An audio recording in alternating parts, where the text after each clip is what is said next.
going now. So like I said, Google know they have a problem and they're working on it, but right now it's hard for them to figure out, okay, how do we stop this? Because there's so many out there, and especially spammers and hackers, their number one thing is how can we take down Google, Facebook, right? Because for them that's a hack. It's a hack. It's just like, oh my, I took it down Facebook. Like, yes, and I'm gonna serve 10 years, but whatever. I don't care.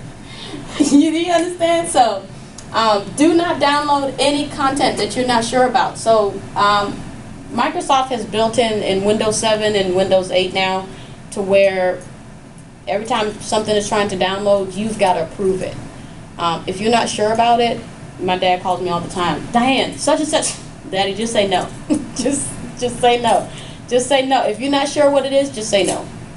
Until you can either get it to somebody that can look at it, or you know for sure that it's, some of them are legitimate because there's certain things that are installed on your computer that you need those updates for. But if you don't have the updates, it's not going to kill your PC to wait a little while and until you can get it to somebody to take a look at it and say, hey, is this safe? Can I go ahead and download this? A lot of pop-ups, you'll find a lot of pop-ups that'll say, and it's called there's spyware, which are files that infect your computer because they're just spying around trying to gather information. Spyware just goes into your computer. It doesn't do harm, but it just grabs your personal information. So it finds your files and finds login information, passwords, bank account information, things like that. Then there's malware. Malware is basically a short version of maliciousware. Basically, it comes into your computer, and its whole purpose is to harm your computer, right? So it infects files, inserts a virus here, inserts a virus there. So when you try to open these things, DJ, I'm talking, buddy. You have to go sit down, bud. When you open up a file and it inserts itself and Trojan and all these things that you hear, that's what malware is all about. Then there's scareware. Scareware is you're surfing the internet and boom, here comes something. Warning, warning, your computer may be infected. Please click now to correct this problem. And you'd be surprised how many people are like, oh my God, okay, click. You're done. Because now they've got access to your entire system. They've gone in there and they've taken over your entire system. And of course, the only way to fix this is to pay us $59.95. Because they got you now. To remove what you inside. Well, you don't want to put it on there because you told me warning.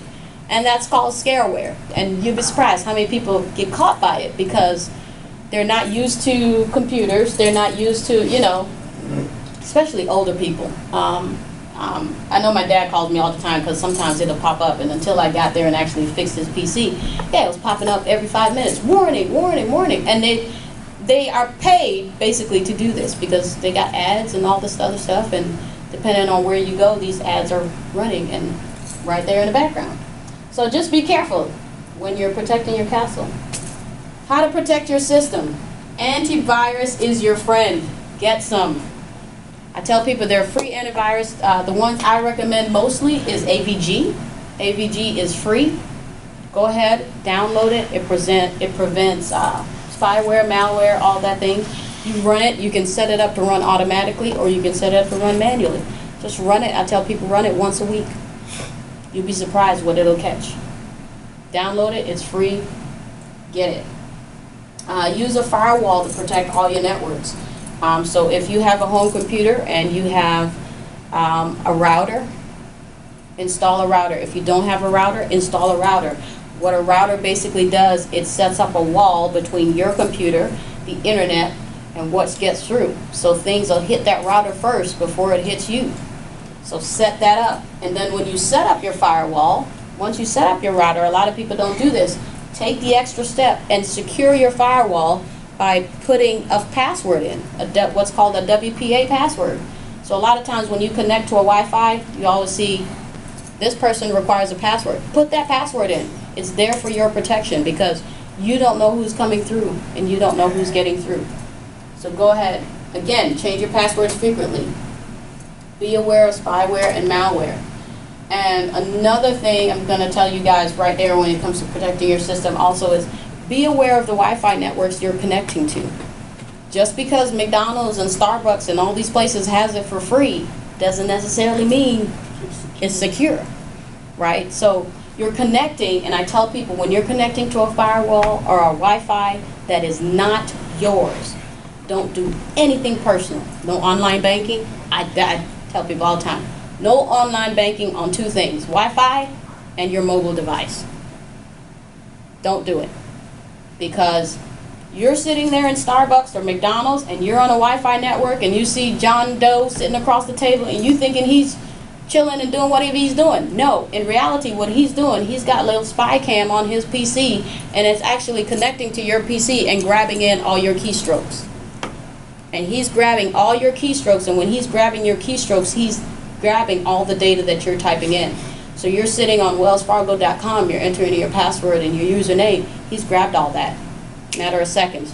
Wells Fargo now calls you, hey, Caleb, did you use your card in California? Man, I live in Georgia. Well, sir, we've got somebody at Walmart right now in California emptying out your bank account. Why? Because you're like, well, what? I didn't do anything. Well, were you sitting there? Yeah. So they've got you just like that. So I tell people to be very careful when connecting to any type of Wi-Fi network that is not yours and that's not secure. Okay. Question about that. Mm-hmm. The doing any secure stuff that you want to do on your phone. Mm-hmm. If you are connected to a secure network on your phone, though, that Mm-hmm. is that safe enough? That it is safe to a certain extent. I still wouldn't recommend any kind of personal banking though, because a lot of the companies now, a lot of banks, they offer mobile banking. But to me, it's still not safe because I don't like my information getting transferred out there. And like I said, people are sitting there and they're grabbing that information, right? Because it's still going through a Wi-Fi network. Although it's secure, it's not that secure. Okay. And they can still grab that Let information. me be more specific then. Mm-hmm. Okay. The Wi-Fi network, unless I'm calling it by the wrong name. Mm-hmm. Wi-Fi network at my house. Okay. Wi-Fi network here at church, Right. where I control Right. the content, passwords, and all that Yes. stuff on those. But the fact that it is on my mobile device, does that in itself pose an issue if I am in fact connected to? Because on our phones, there is the, I don't know what you call that. There's in the air, Mm-hmm. Mm-hmm. where it does not require. Right. That's the wireless. Yes. Yes. And then you can change it so that it's actually operating off of The say, Wi-Fi. here, the church's Right. Wi-Fi network. Mm-hmm. Is that still a problem? In that case, that's okay because you're still connected to your particular Yes, one, that's right? right. Yes. I'm speaking mainly of you're out somewhere and you're just either, like you said, wirelessly using your cell phone or connected to somebody else's Wi-Fi, Gotcha. right? So those are okay. How to protect you. Be aware of what you post. It's always there. Like I said, once you put it out there, it stays out there. There's no deleting. There's no matter how much Facebook tell you they have deactivated your account, trust me. I supposedly deactivated my account. I went out there, typed in my password, and they said, "Welcome back, Diane." And I said, "You said you deleted it." It's not deleted. Trust me, it's there. So it's always out there. So just be careful. And nowadays, that's what companies are using. That's what everybody's using is social media network to grab your information and to track you to figure out where it is that you're going. If you ever notice, a lot of the browsers are doing it now. So if you ever notice, you're on your website and you've gone to Macy's.com. You've left Macy's.com and you go to Facebook. And you're in Facebook and the first thing that pops up on the side is Macy's has a 2-day sale. Well, how did you know I just left Macy's.com or wherever you go? Because what browsers are doing now, they're tracking you. They're tracking you whatever website you go to. So these ads and the companies, Macy's and all these places that you're shopping at, is seeing, oh, this is where he's going. Okay, well, follow him. Hey, you were just looking at this red dress. You still want it? Here comes the ad popping up. You're never going to click on it. You're like, how did did you know I'm looking for this? And everywhere you go, this thing is popping up wherever you're going because these browsers are tracking you now. You can turn it off. Firefox has it in there where you can actually turn this off, this feature off. But although they have it where you can turn it off, it's still up to the company itself to decide whether or not they want to keep following you. So the companies don't have to comply. So, and this is all okay. So disabling cookies won't stop that? To some extent, right? Because certain websites require that you have to have your cookies enabled in order to get there. So to some extent, some of it will stop it, but it won't stop it for all of it. Right? Google yourself and see what's out there on you.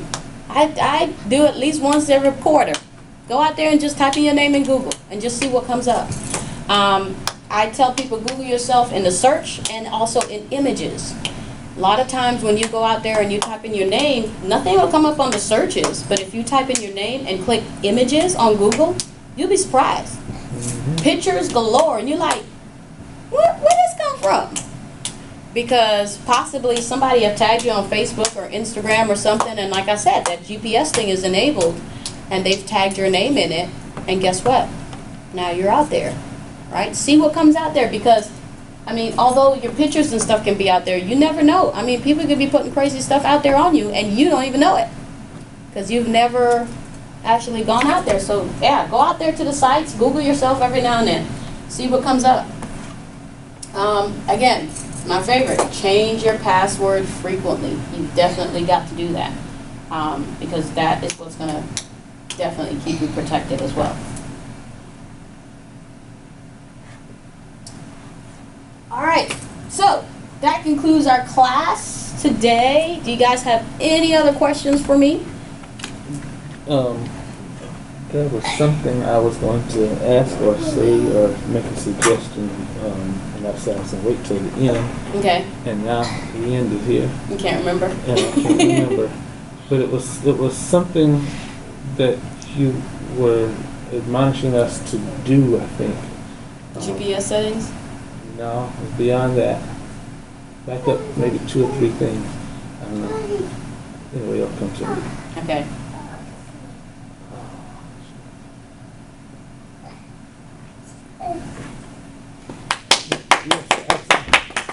Thank you very much. Thank you very much. Could you go back a few slides? A few slides, okay. Let's see here. Protecting you, protecting your system. Go back to protect your system. Okay. And read those 4 things there. Antivirus is your friend, get some. Use a firewall, protect your networks. Be aware of spyware or malware, and change your password frequently. Okay. I know one of them was, I was going to suggest Spybot S&D. Okay. Is very good for spyware. Yes, Okay. and detecting it, and Okay. it's free. Okay. Awesome. Yeah, definitely. I recommend all the free products. If it's free and it can help, Yeah. definitely have. And it doesn't hurt you to have more than one antivirus protection on your system. So if you've got Nortron and you've got AVG and all this other stuff, now some of them, they do not play friendly together. So Right. just be careful when you're, because I think Norton is one of them that is like, I'm Norton and I'm taking over and you don't need to install anybody else. So just be careful that some of them don't play well together. But the ones that you can install, if you can go ahead and install it, I'll definitely install it, run it, see what's out there on your PC. You'll be surprised. Go through your PC every now and then and do a cleanup. I can show you guys how to do a cleanup on your hard drive. Clean up all those files. Your computer is designed to, every time you visit a website, they download certain pages, and they keep those pages offline, so to speak. But what it's doing, it's called caching. So it caches those pages, and when it caches those pages, every time you go back and visit that site, it's like your computer is remembering, oh, you've been here before. Let me kind of grab this cache page and display it to you. And those files are being stored on your computer, and that's what takes up a lot of your memory. Your system slows down, and you're like, why is this thing not running? Well, you've got 10 megs of just off-light files that you can delete and get rid of, and your computer will start speeding up. that was one of the things I was going to say also with regards to things that are out there and you can't get rid of, can't delete it. It's hard to even delete stuff off of your own computer. Exactly. That you actually have. Exactly. Just because you hit the delete button, it's not gone. Yeah. Because you can undelete it. Yeah, your trash can, just because you empty your recycle bin, it's not empty. It's on your hard drive. And in some of those, like Spy by S&D and some others, they have a feature on there called the shredder that actually does, it does actually delete, sort of. Okay. Because the way it does it, let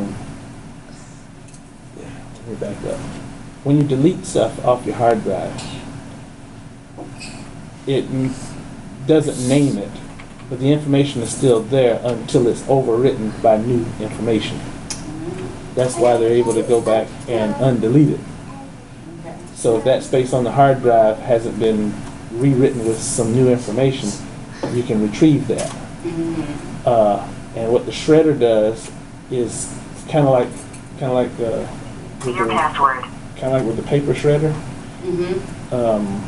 It cuts it up into little pieces, and when you delete things, it actually scrambles the information so that you cannot retrieve it. But even then, you can get some back. So it's hard to get rid of stuff. Okay, I'm through now.